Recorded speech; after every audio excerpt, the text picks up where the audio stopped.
जय सिया राम दर्शकों, आप सभी का बहुत बहुत स्वागत है हमारे सभी के पसंदीदा प्रोग्राम स्वयं को खोजो में। और मैं हूं आपके साथ उपेंद्र कौर। दर्शकों, आप सभी का बहुत सारा स्नेह हमें इस कार्यक्रम में प्राप्त हुआ। उसके लिए सबसे पहले तो मैं आपका धन्यवाद देना चाहूँगी आज इस कार्यक्रम में कि आपके स्नेह से आज यह सफ़र हमारा यहाँ तक पहुँचा है और आप सभी के स्नेह के कारण यह सब कुछ संभव हो पाया है। तो उसके लिए तहे दिल से आपका धन्यवाद। तो दर्शकों, आज इस कार्यक्रम के माध्यम से हम सुंदरकांड अध्याय की शुरुआत कर रहे हैं, उससे जुड़े प्रसंगों पर चर्चा करेंगे। लेकिन उससे पहले हम इस बात को समझेंगे कि इस अध्याय का नाम आखिर सुंदरकांड ही क्यों रखा गया। बिल्कुल, आज इस कार्यक्रम के माध्यम से इस सब के बारे में चर्चा होगी और यह समस्त जानकारी हमें देंगे हमारे बेहद ही खास मेहमान।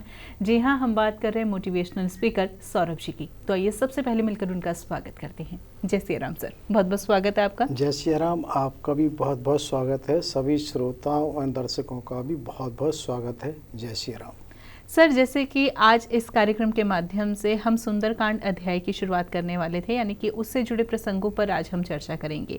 लेकिन उससे पहले इस बात को समझना चाहूँगी कि इस अध्याय का नाम सुंदरकांड ही क्यों रखा गया। बहुत सुंदर।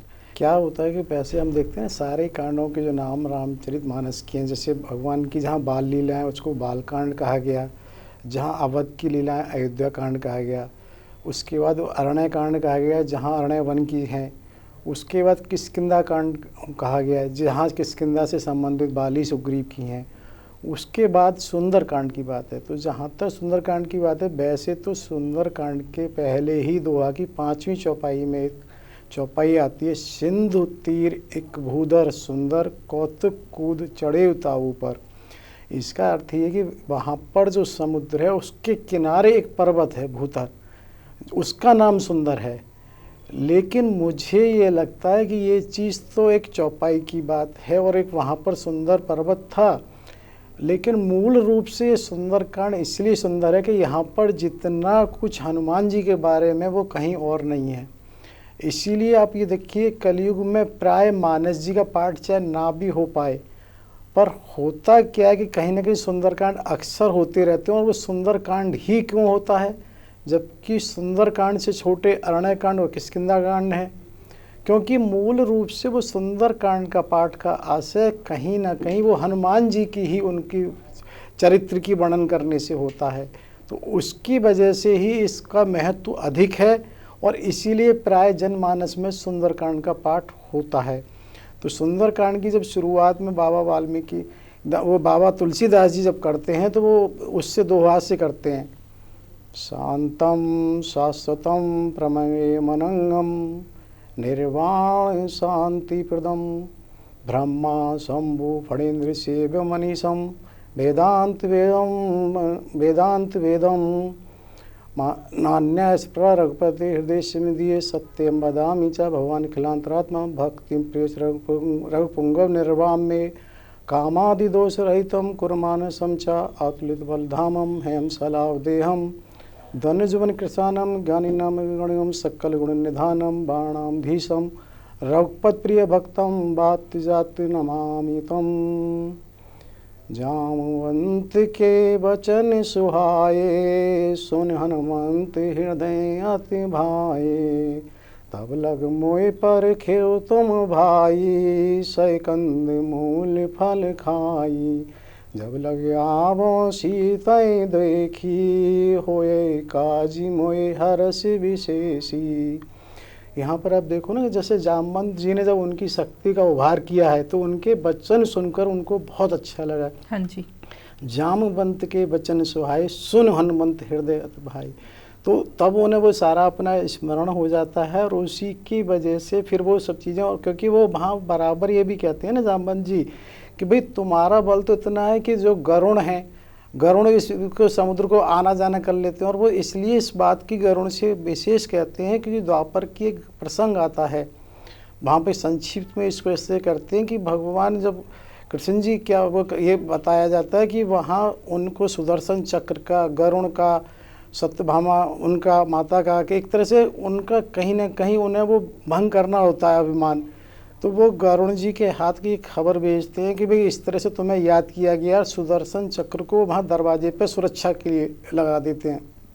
तो ये बताने का विशेष यास है कि जब वरुण जी उन्हें बुलाने जाते हैं और वो आते हैं, उससे पहले ही हनुमान जी आ चुके होते हैं। तो ये उन्होंने वरुण जी कही कि वरुण की इतनी गति है, लेकिन उससे अधिक तो आपकी है। तो जब उस गति को ही याद दिलाते हैं उन्हें, तो उन्हें लगता है कि अब जैसा पहले एपिसोड में कहा कि क्या करना है। हाँ जी। तो उन्होंने ये कहा था कि करना तो सिर्फ ये है कि जिससे प्रभु को सुयश मिले, हमें ऐसा कुछ नहीं करना कि वो उन्होंने उसको सावधान किया था कि तुम्हें वहां जाके ये करना है। हाँ जी। लेकिन क्या होता है कि किसी भी मार्ग में आप कहीं भी यात्रा करें, चाहे वो जीवन यात्रा हो चाहे कोई भी यात्रा हो, ऐसा कभी नहीं हो सकता कि विघ्न ना आए। सिर्फ एक कल्पना लोक ऐसा होता है जो आज के दौर में युवा बच्चों का, जो वहाँ पर कोई समस्या नहीं होती है। बाकी तो पूरा जीवन यात्रा हो, मार्ग की यात्रा हो, अच्छी बात है, किसी को कहीं ना आए, लेकिन विघ्न आने स्वाभाविक होते हैं और विघ्न आते ही हैं। तो यहाँ ये हनुमान जी जब ये यात्रा शुरू कर रहे होते हैं तो यहाँ पे सबसे पहले एक प्रसंग उसका मैनाक पर्वत का आता है, क्योंकि वहाँ पर ये आता है कि एक तरह से मैनाक पर्वत समुद्र में हैं, तो उनसे जुड़ा हुआ एक प्रसंग आता है कि क्या होता है, जो मैनाक पर्वत ही उतने पुराने हैं कि एक समय ये बताया जाता है कि जो भी सृष्टि थी उसमें पर्वत भी चला फिरा करते थे। जब चला फिरा करते थे तो उससे टकराने की समय, तो एक बार ऐसा कहा जाता है कि जब किसी ने कहा तो उनके सबके पंख काट दिए गए, जिससे कि वो इस तरह की चलने में असहाय हो जाए, ना चल पाए। तो उसी वजह से ऐसा आता है कि वायु देव ने उनको मैनाक पर्वत की रक्षा की थी, तो एक तरह से उनके एहसान हुआ कि भाई जिसकी वजह से वो समुद्र में होते हैं। इधर ये आता है जो समुद्र देवता हैं वो एक तरह से भगवान राम से जैसे उनके वंश वहाँ से जुड़े हुए हैं, क्योंकि ये माना गया जब हमने राम जन्म की बात कही थी तो सागर जो उनके पूर्वज थे, उसके बाद जब ये बात हुई थी जो उनके उसमें हुए थे, उन्होंने समुद्र को खोदा था एक तरह से। जब वो भागीरथी गंगा से पहले हमने उसका जिक्र किया था, तो उन्हें ये लगता है कि उनके भी वर्तमान जो स्थिति है उसमें भी उनका योगदान है। तो उस योगदान को ही वो करने के लिए इधर पर्वत को सिंधु उनसे कहते हैं भी जाके भगवान को, हनुमान जी के लिए, कि उन्हें विश्राम के लिए अवसर प्रदान किया जाए। तो यहाँ एक तरह से ना एक चीज़ इसको हम ऐसे भी समझ सकते हैं कि अगर किसी यात्रा में हम करते हैं, इसे भगवत यात्रा कहें, तो कहीं ना कहीं हमारे भोग हमारे सामने आते हैं। अर्थात क्या होता है कि जो कुछ हमने अर्जित किया है उसे हम छोड़ नहीं पाते, उसका मोह होता है। अरे भाई इतनी वैभव संपदा है तो उससे हम लगा, किसी को यश मिला है उसको यश को, किसी को धन है तो धन का भी है किस लिए, तन है तो तन को सुरक्षा प्रदान करनी चाहिए। तो ये माना गया कि किसी भी भगवत यात्रा में भी शुरू करोगे तो विघ्न आएंगे ही आएंगे। तो जिसकी वजह से सबसे पहला विघ्न ये आता है कि मैनाक पर्वत उनके सामने प्रस्तुत होते हैं और वो उनसे कहते हैं कि आप विश्राम करें। हाँ जी। हनुमान ते परसा कर पुन पीन प्रणाम, राम काज कीने बिन मोए कहाँ विश्राम।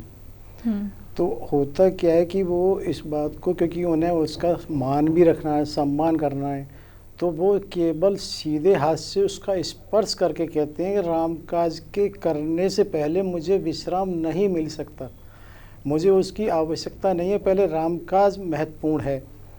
और तभी ये आता है कि जब वो जा रहे होते हैं तो देवता भी ऊपर से सावधान, तो वो उनकी एक तरीके से परीक्षा लेना चाहते हैं कि भाई ये इनका बुद्धि बल है कितना। क्योंकि जब वो जा रहे हैं तो सबको एक ही भयातुर रहता है कि भाई वहाँ जाके कैसे घटना घटेंगी, क्या होगा। तो वो सुरसा नाम अहिन की माता, तो वहाँ पर क्या होता है कि एक तरह से जो कहना चाहिए नागों की जो माता सुरसा हैं, उनसे जाके निवेदन करते हैं कि जाके तुम उसकी परीक्षा लो कि भी इनकी बुद्धि की और बल की कितना है। तो जब वो वहाँ जाती हैं और कहती हैं आज सुरन मोय दीन आहारा, तब वो कहती हैं कि आज मुझे देवताओं ने आहार दिया है, क्योंकि वो उनको इतनी आसानी से आहार नहीं मिलता, समुद्र को लांघने वाला तो कोई होगा नहीं। तो वो वहाँ पर जाके कहती हैं कि भाई तू मेरे मुँह में समा। तो वो कहते हैं माता आप कैसी बात कर रहे हो, मुझे इस समय जाने दो, अब बाद में मैं स्वयं आपके मुंह में आके बैठ जाऊंगा, लेकिन मैं जब तक प्रभु का काज नहीं करूं तब तक मुझे, क्योंकि उनको ये लगता है यदि मैं यहाँ बीच में से चला जाऊं तो प्रभु को सूचना कौन देगा, मैं इतने महत्वपूर्ण उसके लिए जा रहा हूँ, तो मुझे इस समय मैं आपको वचन देता हूँ कि मैं आ जाऊँ। लेकिन क्या होता है, उनने कर कैसे हुए, तो जब मैं कह रही हूँ तो उनने कहा अरे आप माता ऐसी बात कर रहे हो, स्वयं कोई मुंह में आके किसी के बैठता है, अगर आप नहीं मानती हो तो ठीक है फिर मुझे ले लो। तो क्या होता है कि जैसे जैसे सुरसा बदन बढ़ावाता, तो होता क्या, जैसे जैसे सुरसा माता बदन बढ़ाती हैं अपना, उससे दुगना वो कर लेते हैं हनुमान जी। कहते हैं कि उन्होंने 1 योजन का किया, उन्होंने 2 योजन का अपना कर लिया, उन्होंने 4 का किया, उन्होंने 8 का किया है, उन्होंने 16 का किया, उन्होंने 32 किया है, उसके बाद वो 100 योजन हो गई हैं। तो जैसे वो जब वो 100 योजन हो जाती हैं तो तुरंत हनुमान जी क्या करते हैं, इतना छोटा रूप बनाते हैं, वहाँ पे ऐसे आता है अंगूष्ठ का रूप, एक तरह से अंगूठे का सा रूप। तो वो अब आप कल्पना करिए कि 100 योजन का मतलब हो जाता है 1200 किलोमीटर से भी बड़ा, और जहाँ इतना अगर 1200 किलोमीटर के करीब का शरीर होगा तो उसमें उसका मुंह कितना बड़ा होगा, और उस मुंह के अंदर एक अंगूठे के बराबर आकृति का क्या महत्व रहेगा। बिल्कुल। तो वो उसमें जाके और वहीं से निकल आते हैं। फिर वो हाथ जोड़ के कहते हैं माता अब आप ये बताओ, कोई भी अपने उच्छिष्ट को तो खाता नहीं, यानी जो गस्सा आपके मुंह से गिरा हुआ आप उसे तो खाओगे नहीं दोबारा, तो लिहाजा मुझे आप आशीर्वाद प्रदान करो और मुझे इजाज़त दो।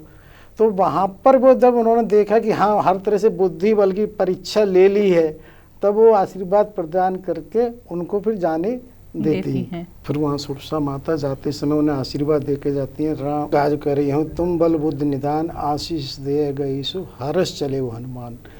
जैसे ही वो उसके बाद चलते हैं तो क्या होता है, एक सिंह का नाम की राक्षसी समुद्र में होती हैं, उसका क्या होता है कि वो छाया से ही पकड़ के एक तरह से खींच लेती हैं और उसको वो अपना ग्रास बनाती हैं। क्योंकि यहाँ पे प्रश्न इस बात का कि जो समुद्री जीव हैं उनको वास्तव में तो कहीं कोई इस तरह का वो मिलता नहीं, क्योंकि समुद्र लांघने वाला।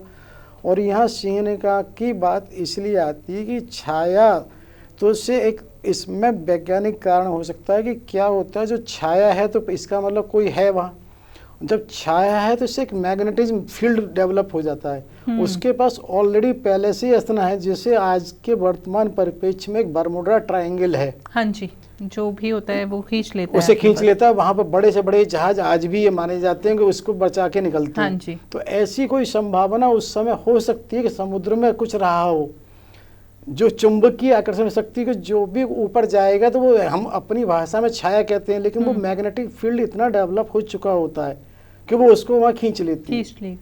तो क्या होता है कि वहाँ पर हनुमान जी जैसे वो महसूस करते हैं किसी ने मेरा रुकावट, वो ऊपर देखते हैं, इस तरह से उन्हें देखा ऊपर तो कहीं कुछ नहीं है, तो तुरंत वो समझ जाते हैं अच्छा नीचे समुद्र में कहीं इस तरह से है, तो वो तुरंत उसी पर समुद्र में कूद पड़ते हैं। तो ऐसा माना जाता है एक तरफ तो उसका बल अपना खींचने का, दूसरा हनुमान जी का तो जैसे ही उसमें वो खींचते हैं तो तुरंत उसका वध वहाँ हो जाता है सिंह का।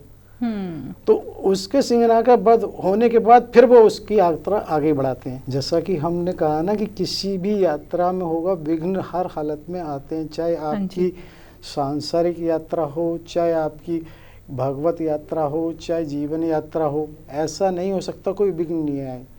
तो जैसा बताया कि सबसे पहले तो आपके भोग ही आपको जो भी आपने अर्जित किया है, चाहे वो आपका तन का हो कि तन का, चाहे मन का या धन का, उनको छोड़ना मुश्किल होता है। तो यहाँ पर पहले मैनाक पर्वत, माता सुरस का, फिर सिंह का, तो उसके बाद उनका ये प्रयास था कि कम से कम मेरे बाद कोई अन्य व्यक्ति यदि आएगा, कोई भी वानर कोशिश करेगा तो उसको विघ्न नहीं आने चाहिए।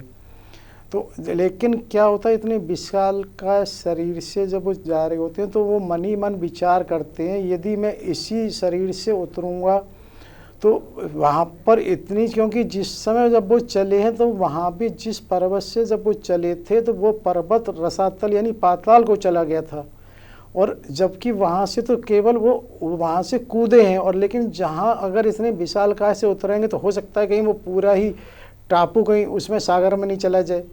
तो इस पर वो विचार करते हैं कि मुझे राक्षसों को सावधान नहीं करना है, तो उसके कारण वो वहीं पर ये विचार करते हैं कि और वो बहुत सूक्ष्म रूप में वहाँ उतरते हैं। तभी वो देखते हैं कि जो त्रिकूट पर्वत है उसका एक रजत का शिखर है, एक स्वर्णमय शिखर है और एक लोहे का सा शिखर है।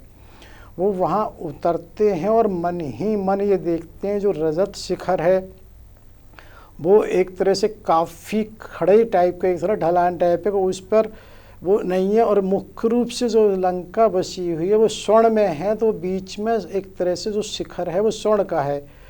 तीसरा शिखर जो है एक तरह से वो लोहमय का है, वो उधर है, काफ़ी वो एक तरह से व्यवस्थित है। उस पर कंद मूल फल वृक्ष बहुत ही ज़्यादा है और उसमें बहुत शांति है। तो वो ये सोच के हैरान रहते हैं इतना सुव्यवस्थित कैसे हो सकता है, क्योंकि उन्हें लगा इतने यहाँ बढ़िया फल भी हैं, इतने वो हैं, क्योंकि कहीं कोई मुझे घेरने की तैयारी तो नहीं है।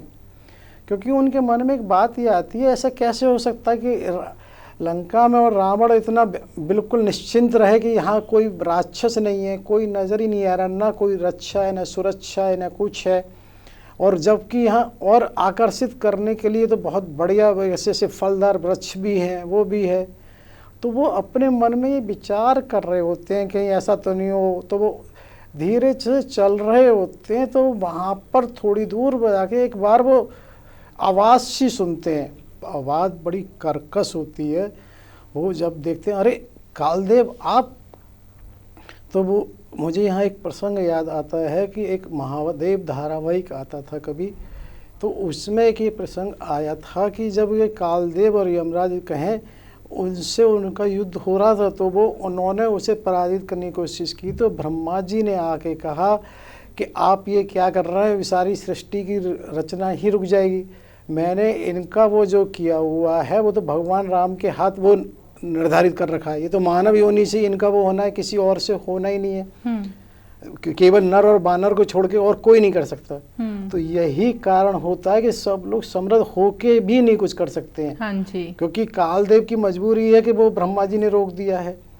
तो सृष्टि ब्रह्मा जी की है तो नियम उनके चलेंगे। जैसे मैंने बताया था इससे पहले कि इसको हम मान लें जैसे किसी कोर्ट का स्टे है, सही है गलत है ये तो बात का विषय, लेकिन कोर्ट के स्टे के बाद कोई व्यक्ति उसमें हस्तक्षेप नहीं कर सकता। तो उसी कारण से ऐसा माना जाता है कि जो यमराज हैं वो वहाँ बंदी हैं और वो वहाँ उनसे बाकायदा कहते हैं पवन पुत्र से कि मेरी मजबूरी है कि ये जो रावण है ये तंत्र मंत्र और वो सारी विद्याओं को ज्ञाता है, लेकिन तुम्हारे सामने सब नहीं चलेंगे। तुम इसको वो काट सकते हो, मैं नहीं काट सकता हूँ इसके बंदों को। तो मुझे हनुमान चालीसा के वो ध्यान आता है ना कि भूत पिशाच निकट नहीं आवे, महावीर जब नाम सुनावे। तो क्या होता है जैसे ही बार जब पवन पुत्र का नाम बोला जाता है, जब वो आ जाते हैं उनके बंधन काट देते हैं। और तब वो इस बात को कहते हैं यमराज कि तुम ये मान के चलो यहाँ पर कुछ ही राक्षस ऐसे हैं जिनको वरदान प्राप्त है, मेघनाथ, कुंभकर्ण, रावण, बाकी सब सामान्य। और आज से तुम ये मान लो कि अब मैं तुम्हारे साथ हूँ, इसकी विनाश लीला तय मानो। जैसे ही तुम मुझे इशारा करोगे, तुम अपनी गर्जना, तो उसके बाद विनाश लीला शुरू हो जाएगी। तो वो ये विचार कर रहे होते हैं अरे बताओ क्या क्या स्थिति है। फिर उसके बाद वो धीरे धीरे, और क्योंकि उनका ये आशय तो बराबर है कि मैं अधिक से अधिक अवलोकन कर लूँ इसका, क्योंकि उनके मन में एक बात ये ज़रूर आती है कि हमें जितनी जानकारी हासिल हो सकती है वो करनी चाहिए, क्योंकि ऐसा अवसर फिर नहीं मिलेगा। तो इसी चीज़ में जब वो आगे बढ़ रहे होते हैं तो वो फिर उन्हें एक आवाज़ सुनाई देती है। वो देखते हैं अरे ओहो, तब उन्होंने देखा शनिदेव आप। तो शनिदेव वहाँ पर उन्होंने देखा उल्टे लटके हुए हैं, मुंह नीचे है उनका और पैर ऊपर है, उनको बांध के लटकाया हुआ है। तो सभी वहाँ पर वो उन्हें शनिदेव को भी यही बात कहते हैं कि ऐसा हुआ था एक बार रावण को जब बाली ने और सहस्त्रबाहु ने पराजित किया, तो उस समय शनि की वो चल रही थी 7.5। तो उसके बाद उसके मन में ये हुआ कि तुम्हारे कारण से मेरा ये वो हुआ है, पराजय स्वीकार हुई। तो उसने शनिदेव को भी बंदी बना लिया था। तो उस समय फिर उन्होंने शनिदेव को भी छुड़ाया है और तभी उन्होंने ये अपना एक तरह से वो दिया है वचन कि जो भी तुम्हारी पूजा करेगा मेरा उसे कहीं दोष नहीं लगेगा। तो जैसे कि वहाँ शनिदेव थे दूसरी गुफा में, तो उन्होंने शनिदेव को भी मुक्त किया है। क्या है कि शनिदेव भास्कर यानी कि भगवान सूर्य के पुत्र हैं। जैसा कि हम पहले भी चर्चा कर चुके हैं कि भगवान सूर्य से ही उन्होंने विद्याएं प्राप्त की थी, तो एक तरह से हनुमान जी के वो गुरु हैं सूर्य, तो वो गुरु पुत्र हो गए। तो यहाँ वो उनको कहते हैं अरे आप भी हैं, तो वो यहाँ पर शनिदेव ये कहते हैं हनुमान जी से, जब तक तुम लंका में हो जब तक ही इसके दिन अच्छे मानो, जब आप जाओ तो गर्जना करके मुझे ऐसा बता देना कि आप जा रहे हो, तो उसके बाद मेरी दृष्टि से जो सोने की लंका ये पाषाण लंका हो जाएगी। तो क्या होता है कि हनुमान जी तो एक तरह से जलाते हैं, उसके बाद वो शनिदेव की जो दृष्टि है उसका भी प्रभाव पड़ता है, जिसकी वजह से ऐसा होता है। उसके बाद उन्होंने उस सुबेल पर्वत को और सब स्थानों पर देखा है, क्योंकि उनका देखने का ये आशय था कि इससे अच्छा स्थान प्रभु को नहीं हो सकता, क्योंकि यहाँ उनका जो आशय माता सीता के अन्वेषण की या खोज के साथ साथ सारे पहलुओं पर, सारी स्थिति परिस्थिति पर विचार करना होता है। क्या होता है, इसको हम ऐसे समझ सकते हैं कि किसी भी बड़े कार्यालय में सेवक हजारों लाखों हो सकते हैं, लेकिन सबका कार्यशैली एक सी नहीं हो सकती है, क्योंकि कोई व्यक्ति का चिंतन और मनन और अनुभव केवल इतना है जितना उससे कहा उतना ही करना है, और एक का ये कि क्या आवश्यकता हमें हो सकती है स्वतः करना है, क्योंकि ये उनको भली भांति है कि ये तो संभावित है ही नहीं कि रावण मान पाएगा, और जब नहीं मानेगा युद्ध होना ही है। जब युद्ध होना है तो उन सब स्थितियों को अभी से देख के हमें क्यों नहीं करा जाए। तो वो वहाँ उस पर्वत पर, सुबेल पर्वत बोलते हैं, कि सबका चारों तरफ देख लेते हैं, लेकिन उन्हें और कोई नहीं मिलता है। अब उन्हें ये कारण समझ में आ चुका होता है कि क्यों इस पर इतना सूनापन था। कोई राक्षस नहीं था, कोई नहीं था, क्योंकि उन्होंने जानबूझ के ऐसा इसलिए किया रावण ने कि राक्षसों को तो घोषणा या अवगत करा दिया गया था कि यहाँ पर ये एक तरह से यम देवता, काल देवता या शनि देवता हैं, तो कोई दुस्साहस कैसे कर सकता था। इधर उनसे ये कह दिया गया था काल देवता और शनि देवता से, जो भी कोई तुम्हारी उस पर आ जाए उसका तुम वो कर लो। तो इससे उसको, रावण को ये बात थी कि मेरी और सुरक्षा बढ़ गई है, क्योंकि अब आप देखो ना, जहाँ शनिदेव और कालदेव जिसकी एक तरह से ऐसी स्थिति में हो, तो वहाँ कोई पैर क्यों रखेगा, और रख भी देगा तो वो समाप्त हो ही जाएगा। तो इसलिए उन्होंने उसका और अच्छे से अध्ययन किया है कि भाई हम कहाँ पर क्या कैसे कर सकते हैं। तो उन्होंने देखा कि जो आवश्यक सामग्री है वो यहाँ है। इसके बाद उनके मन में ये आती है कि वो बाहर वाले एक तरह से जो परकोटा कहें या वो कहें, उसका वो पूरा चारों तरफ से लंका का अध्ययन करते हैं। तो वो वहाँ ये भी देखते हैं कि एक तरह से उस टापू पर जो लंका है उसके चारों तरफ एक खाई पानी की ऐसी बना रखी है जिसमें मगरमच्छ आदि हैं, और उस तरह से उन्होंने देखा कि उसके चारों तरफ 4 द्वार हैं, पूरा पश्चिम उत्तर दक्षिण उनकी बाकायदा रखवाली है। उन्होंने ये भी देखा है कि उन द्वारों पर इस तरह की व्यवस्था वहाँ है कि उन द्वारों को यदि बंद करना हो तो वहीं से बंद किया जा सकता है। यानी इसको ऐसे समझा जा सकता है जैसे आज हाइड्रोलिक सिस्टम होता है। बहुत सारी जो गाड़ियाँ हम देखते हैं, रोलर वगैरह, या जिससे कहने रोड पे जो ट्रॉला चलते हैं कि उनको हाइड्रोलिक से उठा दिया जाता है, तो वो पूरे ऐसे हो जाते हैं। ऐसे ही कहीं कोई व्यवस्था दरवाज़ों की रही होती है, जिसका आशय ये होता है कि अगर उनको आवश्यकता है तो वो उसे उपयोग करें, जिनकी आवश्यकता नहीं है तो उसे बंद कर दें, क्योंकि कोई भी व्यक्ति उस चारों तरफ खाई से, मगरमच्छ वगैरह से सहज तरीके से आ ही नहीं पाएगा। तो उन्होंने ये सारी व्यवस्था से अवगत हो लिया है कहाँ इनका क्या है। इधर उन्होंने देखा है जो रजत शिखर है उसके पास वो एकदम काफ़ी ढलान टाइप पहाड़ है, लेकिन उसकी अश्वशाला और वो बनी हुई है वहाँ पर अपनी जैसे करने से मल्लशाला, तो वो उसका भी ये अध्ययन करते हैं। लेकिन उन्हें लगता है कि उस साइड जाने से कोई लाभ नहीं है, क्योंकि उस तरफ इतनी एक तरह से बताया ना खड़ी चढ़ाई है, अगर कोई फिसलने की संभावना हुई तो उन्हें अवगत हो जाएगा। वैसे भी क्षेत्रफल ज़्यादा बड़ा नहीं है, तो वो इस तरह से वो उसको चारों तरफ की उसकी परिक्रमा टाइप करके देख लेते हैं कहाँ क्या संभावना है, और उसके बाद फिर तब वो एक तरह से उत्तर द्वार की तरफ आते हैं और उत्तर द्वार पर एक तरह से वहाँ वो प्रवेश करने की कोशिश करते हैं। जब वो उत्तर द्वार पर पहुँचते हैं तो फिर वो विचार करते हैं, फिर वो वहाँ पर एक मच्छर का सा रूप बनाते हैं। मशक समान रूप कप धरी ही, तब वो मशक के समान वो बनाते हैं। लेकिन वहाँ पर क्या होता है, एक लंकनी नाम की वो राक्षसी होती है जो उसी द्वार पर होती है, और वो तुरंत उसे कहती है कहाँ चला मेरा वो करके, मेरा तो यही एक तरह से भोजन है। जो भी इस तरह से चोरी है वो उसके करीब से जाते हैं, उन्हीं को वो पकड़ लेती है। तो हनुमान जी एक उसमें घूंसा मारने की बात आती है, जिससे उसे रुधिर की उल्टी, एक तरह खून की उल्टी हो जाती है। तब वो ये कहती है। तो यहाँ पे एक चीज़ ये है कि वास्तव में जो लंका है उसी का प्रतिनिधि या प्रतिरूप है एक लंकनी नाम की जो राक्षसी है। इसके बारे में एक जय जय बजरंगबली धारावाहिक आता था, तो उसमें 4 सितंबर को भी ऐसा प्रकरण आता है कि उसमें ये बात होती है कि उसको गंधर्वी को सप्तऋषि का श्राप दिया गया था कि तुम जाके ऐसे भूमि पर पहुंच जाओ और तुम लंकनी नाम की राक्षसी होगी। और वहाँ पर नारद ऋषि का भी जिक्र आता है, और वहाँ पर एक 9 सितंबर को भी एक तरह से वो होता है, उसमें भी ये जिक्र आता है कि इसको ये श्राप दिया गया था कि तुम लंका नाम की एक तरह से राक्षसी वहाँ होगी और वो होगी। जब तुम्हारा फिर उद्धार हो जाए, बाद में तुम्हें एक तरह से भक्त वत्सल के रूप में वहाँ होगा, क्योंकि बाद में क्या होता है ना, विभीषण का राज्य हो जाना है। हाँ जी। शुरू में एक तरह से होना, ये राक्षसों के होना। एक तो यहाँ पे चीज़ बड़ी महत्वपूर्ण हो जाती है कि जब भी कहीं हमारे ये माना जाता है, जैसे भारत एक राष्ट्र ही नहीं तो भारत की भी एक वो है, ऐसी हर शहर हर उसकी, तो वहाँ पर भी उसका प्रतिनिधित्व करता है। इसीलिए उसको प्रत्येक बताया गया स्थान, वस्तु और विशेष, उसका भी एक कहीं ना कहीं महत्व होता है और कहीं ना कहीं उसका इतिहास रहा होता है।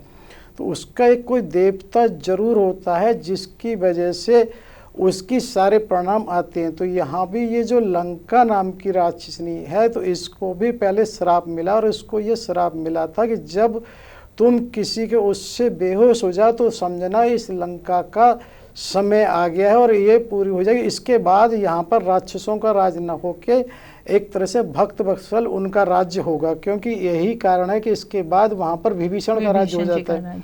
तो जब तक उसे तुरंत यहाँ उसको लंकनी को भी देखिए कब का श्राप मिला हुआ है। हाँ जी। अगर वो लंकनी को श्राप मुक्त कैसे होती, यदि राम वनगमन नहीं होता, सीता हरण नहीं होता, सीता हरण नहीं होता, तो हनुमान जी नहीं आते, और हनुमान जी नहीं आते तो फिर हनुमान जी वो कैसे मुष्टि का प्रहार करते। बिल्कुल।